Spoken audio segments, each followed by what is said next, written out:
buscando a matriz.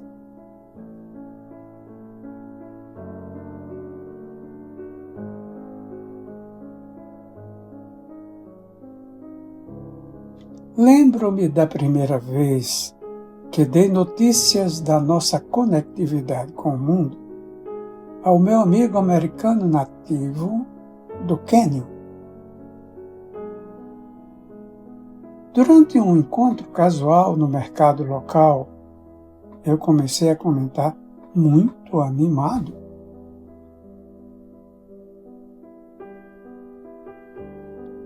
Um comunicado à imprensa que tinha acabado de ler sobre um novo campo de energia que havia sido descoberto.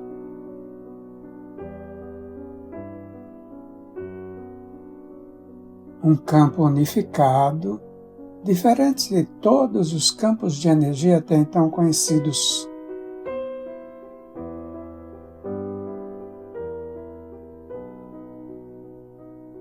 Este é o campo de energia que conecta todas as coisas, desabafei.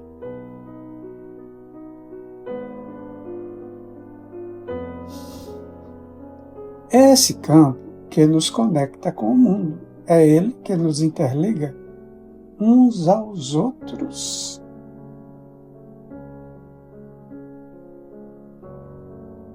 E até com o universo além da Terra, exatamente como nós conversamos naquela vez. Meu amigo ouvia calado, como de hábito, respeitando minha agitação.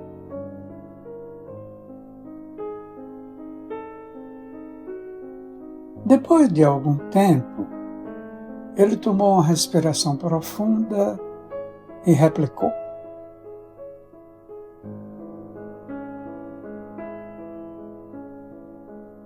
com a mesma franqueza que eu já tinha visto tantas vezes antes. Foi honesto e direto ao âmago da questão.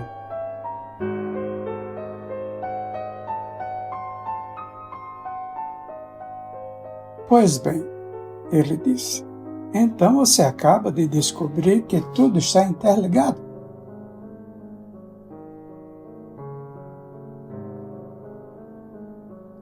Isso é o que o nosso povo vem dizendo há tantos anos.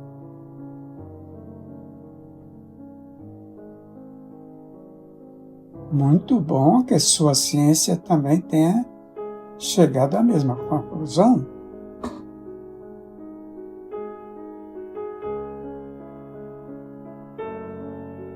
Se um campo inteligente de energia realmente desempenha um papel tão importante,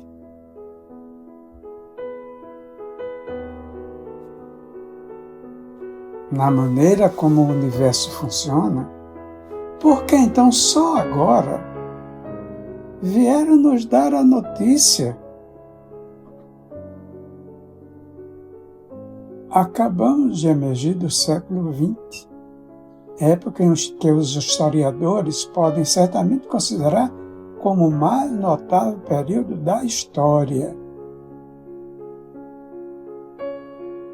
Não foi preciso mais do que uma única geração para que aprendêssemos como acionar o poder do átomo.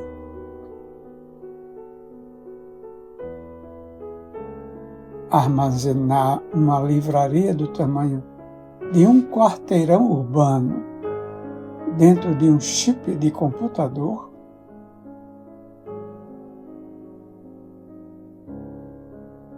E ler e manipular o DNA da vida.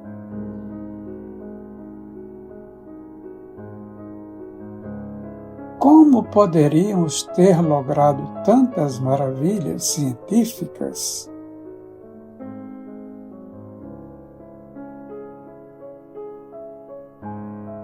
E ainda assim termos deixado passar a descoberta mais importante de todas,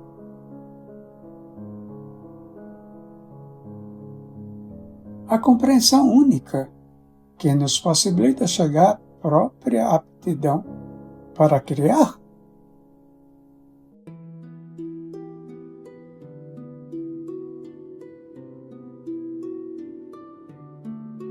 A resposta a essa pergunta é surpreendente.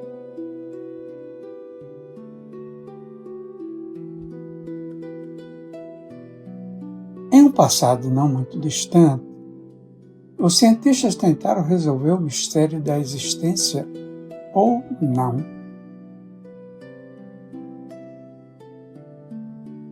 de uma ligação nossa a um campo de energia inteligente.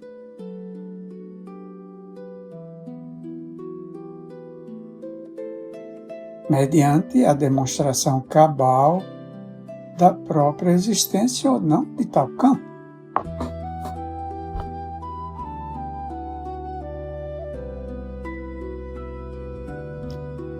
Ainda que a ideia da investigação fosse boa, 100 anos depois ainda estamos nos recuperando da forma pela qual esse famoso experimento foi interpretado.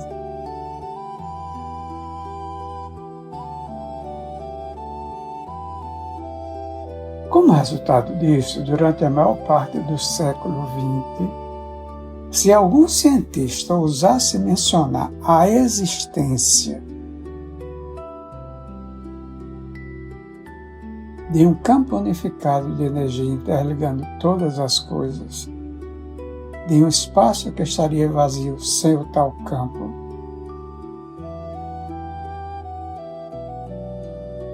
certamente seria alvo de chacota na sala de aula e arriscaria sua posição acadêmica na universidade.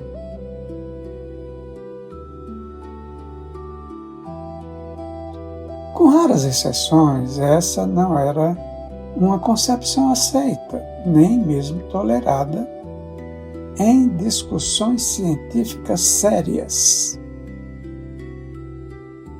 Entretanto, nem sempre as coisas foram assim.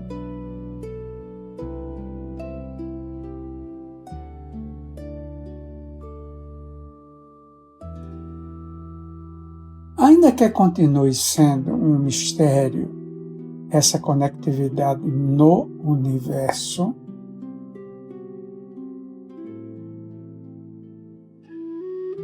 têm ocorrido inúmeras tentativas de batizar tal fenômeno, de dar-lhe um nome como uma maneira de reconhecer sua existência.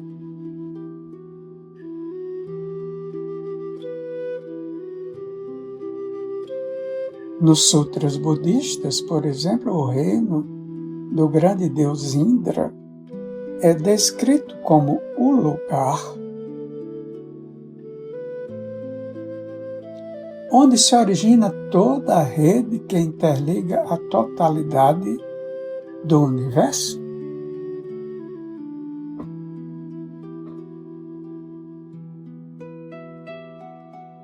Muito distante, na morada celestial do grande deus Indra, existe um ninho maravilhoso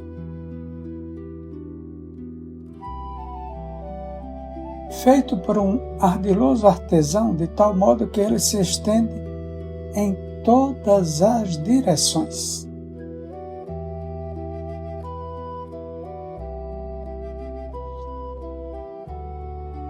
Na história do surgimento da tribo Hopi, disse que o ciclo atual do globo terrestre começou há muito tempo. Quando a aranha-avó emergiu no vazio do mundo.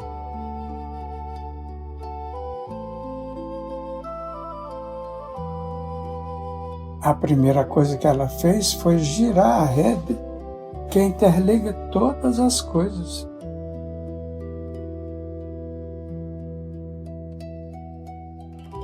E por meio dela, criar um lugar onde seus filhos pudessem viver.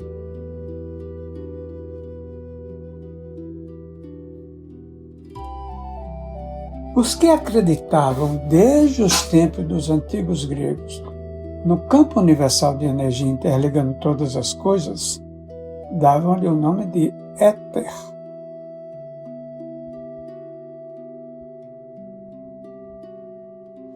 O éter era considerado como a própria essência do espaço na mitologia grega.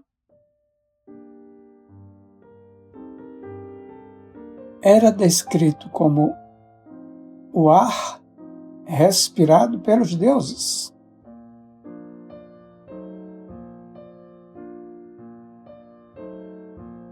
Tanto Pitágoras como Aristóteles o identificavam como sendo o misterioso quinto elemento da criação.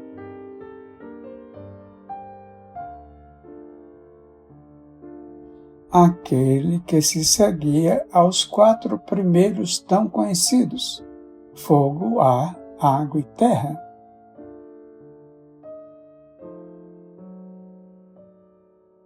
Posteriormente, os alquimistas continuaram a usar as palavras dos gregos para descrever nosso mundo.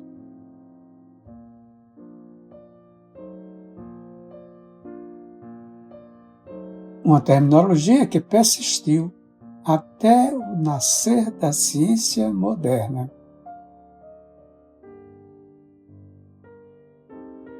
Contradizendo a visão tradicional da maioria dos cientistas de hoje em dia,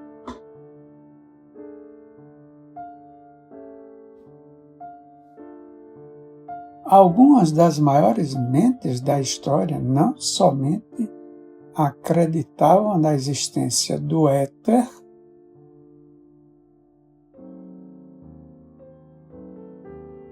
como levaram tal crença a um patamar superior?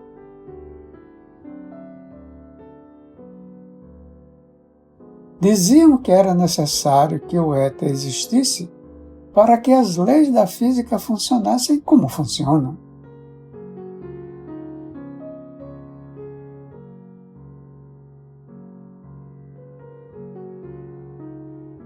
Sir Isaac Newton, o pai da moderna ciência, durante os anos de 1600, usou a palavra éter para descrever a substância invisível que permeava todo o universo.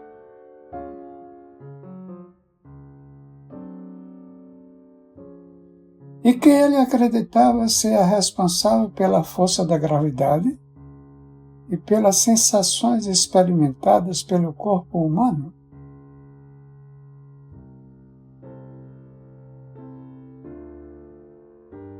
Ele a imaginava como um espírito vivo, ainda que reconhecesse a falta de um equipamento adequado.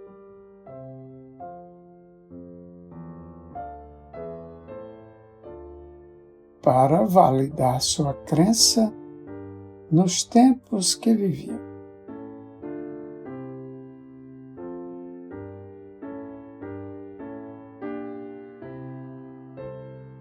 Foi somente no século XIX que James Clerk Maxwell, autor da teoria eletromagnética, veio oferecer formalmente uma descrição científica do éter que interliga todas as coisas.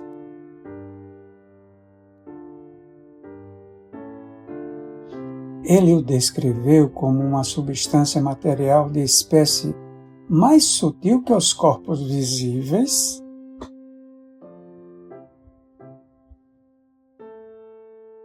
e que se supunha existir em regiões do espaço aparentemente vazias.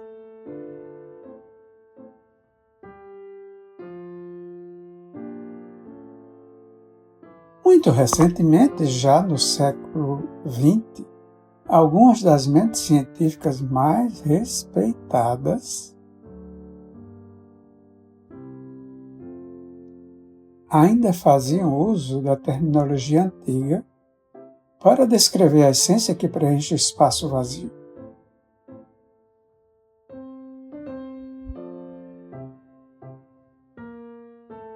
imaginavam o éter como uma substância real e com uma consistência que o situava entre a matéria física e a energia pura.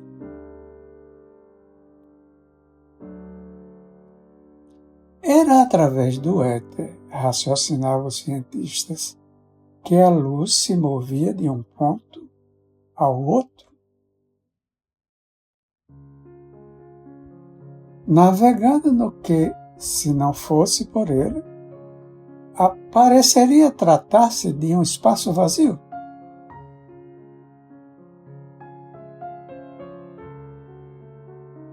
Não posso senão pensar no éter, possível base de um campo eletromagnético com energia e vibrações.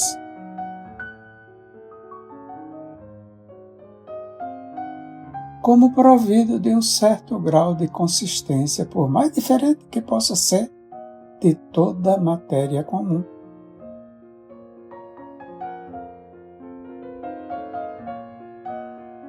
Afirmou em 1906 o físico ganhador do Prêmio Nobel Hendrik Lorentz.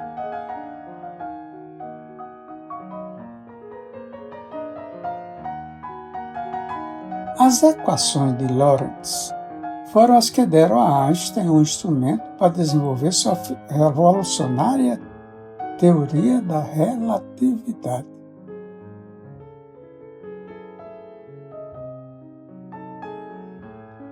Ainda que suas teorias parecessem prescindir do éter no universo,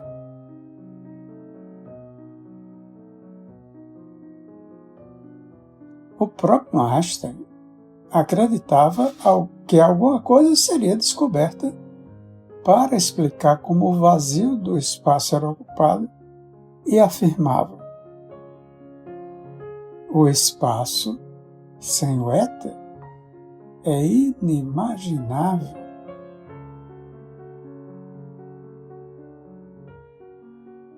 De uma forma semelhante ao modo de pensar de Lorentz e dos antigos gregos,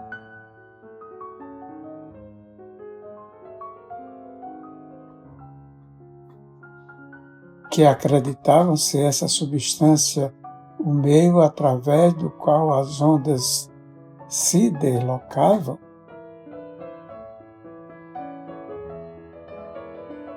Einstein afirmava que o éter era necessário para que as leis da física pudessem existir.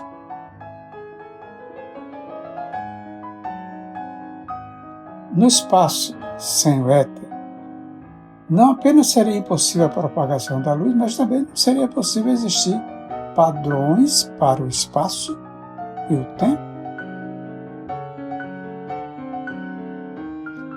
Embora, por um lado, parecesse que Einstein concordava com a possibilidade do éter,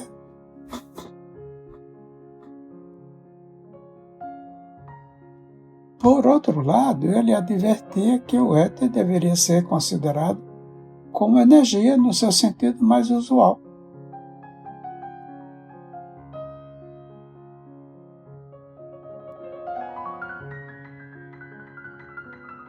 O éter não pode ser imaginado como provido das qualidades características de um meio ponderável.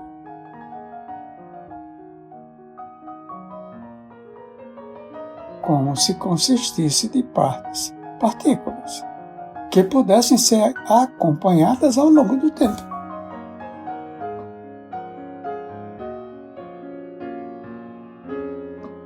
Assim, ele descrevia como conseguia manter a compatibilidade entre a existência do éter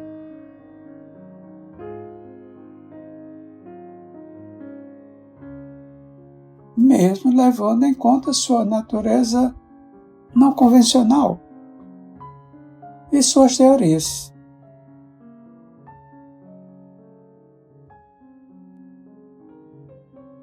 Ainda hoje, a simples menção de campo de éter provoca debates acalorados sobre sua possível não existência. Impossível esquecer um experimento famoso, levado a cabo justamente para provar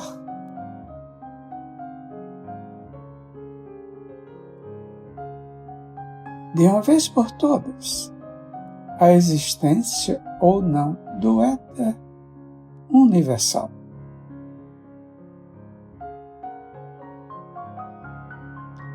Como é frequente nesse tipo de investigação, o resultado levantou mais questionamentos e controvérsias, em vez de resolver a questão.